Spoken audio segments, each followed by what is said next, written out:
Hey guys, today I wanted to bring you along with me as I attempt for the very first time propagating a rose bush. This is a rose that I bought from Tractor Supply about 5 years ago. I have no idea what the name of the rose is. Some people have guessed a David Austin rose. I think there's no way because they don't sell David Austins at Tractor Supply. So if you happen to be good at knowing roses and you want to give me your best guess, please do.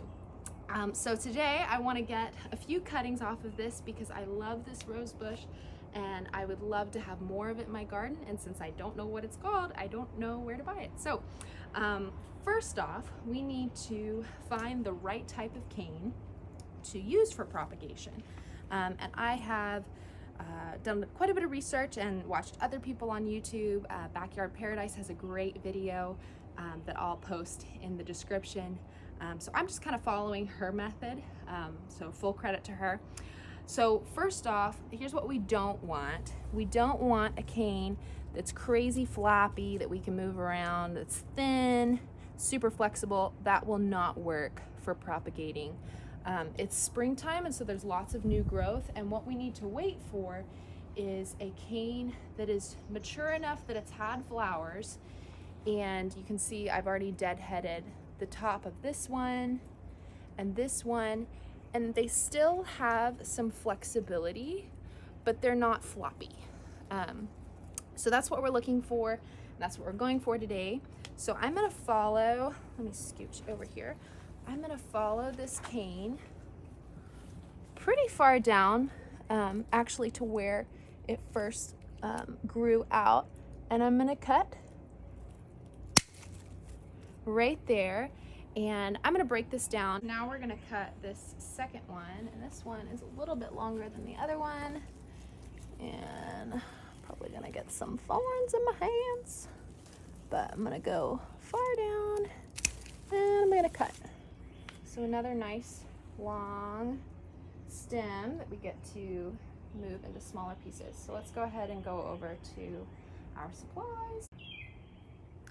Okay, so what we're gonna need for each little propagation piece is 3 leaf nodes.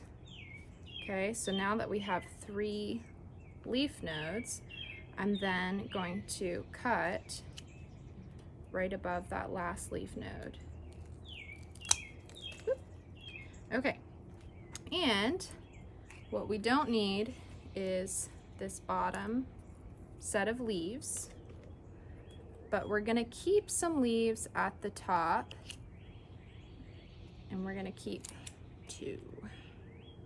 This is gonna help the plant have, I'm gonna take that one off just in case that's a black spot. This is gonna help the cutting receive energy to help grow roots. So we've got 2 leaves on our top 2 leaf nodes, and we've taken off that bottom leaf node. I've also seen this done, and I'm gonna try it, where you pop off the thorns, and that apparently will help stimulate that root growth at the bottom as well. Okay, so here is our second cutting. We've got 1, 2, 3. I'm gonna cut above that top thing. Whoops, that's came flying off. And then this one, we actually have room for another 1, 2, 3. So we're gonna cut right above that top leaf node. Whoop. Okay. And we're gonna do the same thing as the other one. I'm gonna take off that bottom leaf node. I'm gonna pop off this thorn that hopefully will come off.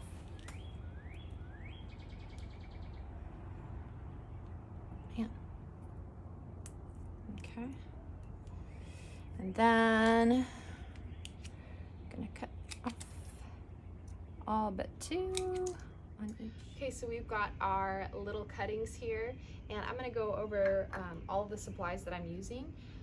And all of these are on Amazon, and so I'll link the description to those below. So we've got perlite, and we've got a potting mix that does not have any fertilizer, like granular fertilizer in it.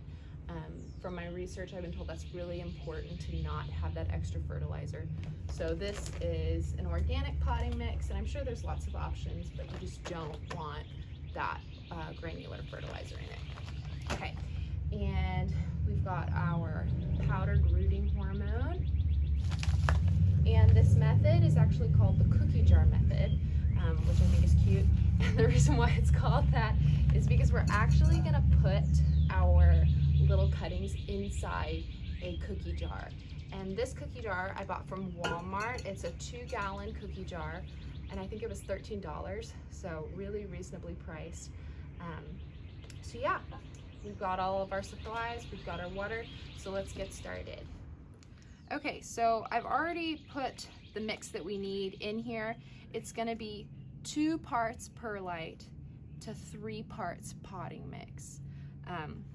So I think this should be enough for what I'm needing.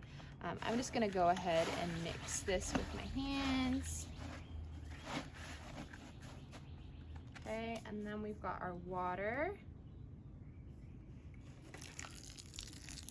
And I'm not too worried about making it too soggy in there. Just a nice amount of water. Okay. Mix it again.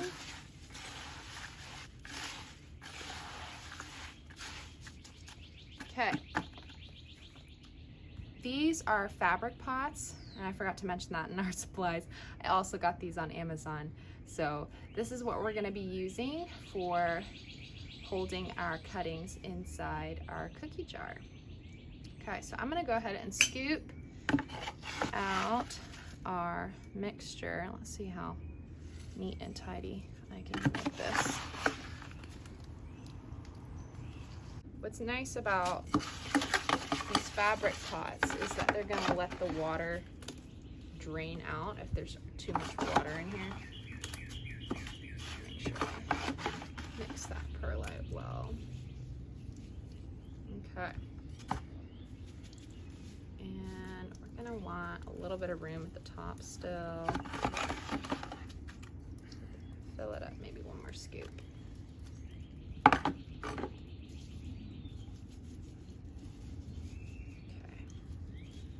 Water's coming out.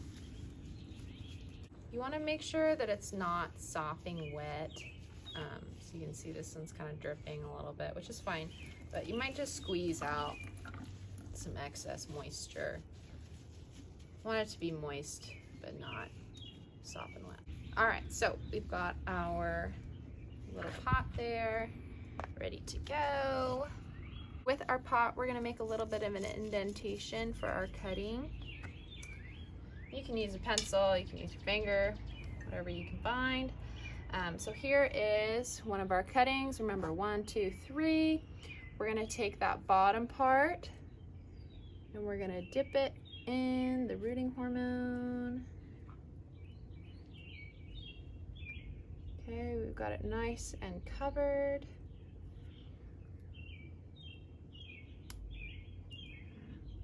And we're gonna place it in the pot.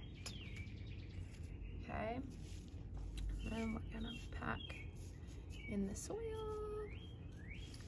So cute.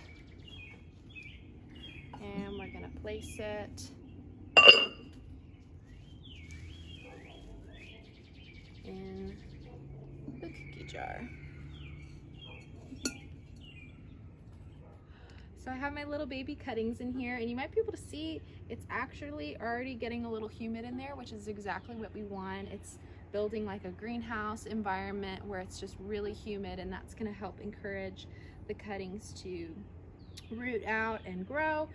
And for my research, it's really important with this cookie jar method to keep it out of direct sunlight, because it's basically going to turn it into an oven when the light hits it.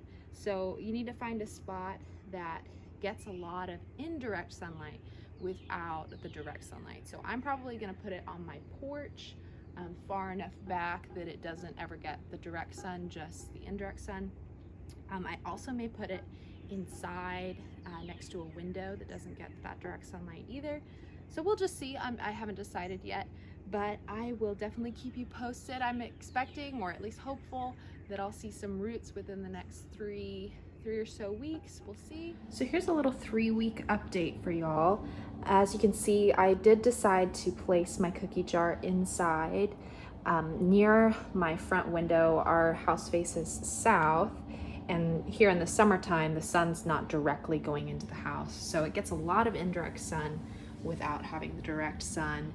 I have not watered this, put any extra water than what I had the first day that we put the cuttings in here, and you can see there's still plenty of moisture in there. I aerate it, or I let the old air out, I guess, by taking off the cap every day, and I just check on them. As you can see, 2 of them have actually gotten new growth, and I've been told that doesn't always mean that it has rooted, but it is a good sign that they haven't rotted, don't have any dark stems coming up from the dirt or anything. And I did tug on them a little bit, even though I told myself I wouldn't. This one doesn't feel like it's rooted, but these 2 definitely I feel a little bit of resistance. So feeling fairly confident that 2 of them at least have rooted. I'm gonna continue to watch the fabric pots to hopefully see roots coming out the bottom. Thanks for watching, and happy gardening!